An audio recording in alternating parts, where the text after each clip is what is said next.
কই মটন থালি ক piece? 2 piece দিয়ে। 2 পিস? একদম 2 পিস দিয়ে। দেখে তো আলতা মনে হচ্ছে, আলতা কালার লাগানো। আলতা এটা কোন দিক দিয়ে আলতা মনে হচ্ছে ভাই? সেরকমই তো কালার লাগছে, সবাই তো তাই বলছে। আরে যারা বলছে বলছে, তারা তো বাড়িতে রান্না করে খায় আচ্ছা। আলতা দিয়ে। তুমি কি খাও? না না, কি বলো। 200 টাকা আছে, কিছু খাবার পাওয়া যাবে তোমার দোকানে? বেশি ভাই। তা মাত্র কত? 130 টাকা তোমাকে মটন থালি খাও। কই মটন থালি ক পিস? 2 পিস দিয়ে। 2 পিস? একদম 2 পিস দিয়ে। দেখে তো আলতা মনে হচ্ছে, আলতা কালার লাগানো। আলতা এটা কোন দিক দিয়ে আলতা মনে হচ্ছে ভাই? সেরকমই তো কালার লাগছে, সবাই তো তাই বলছে। আরে যারা বলছে বলছে, তারা তো বাড়িতে রান্না করে খায় আচ্ছা। আলতা দিয়ে। তুমি কি খাও?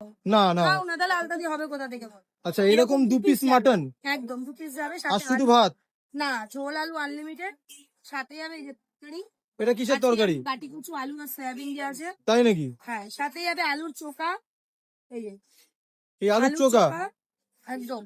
তার সাথে যাবে ডাল, ডাল? লেবু পেঁয়াজ লঙ্কা, টোটালটা আনলিমিটেড, শুধু মাটনটা বাস। আর রাইসটা কি যাচ্ছে? বাসমতি চালের রাইস। কই দেখাও দেখি।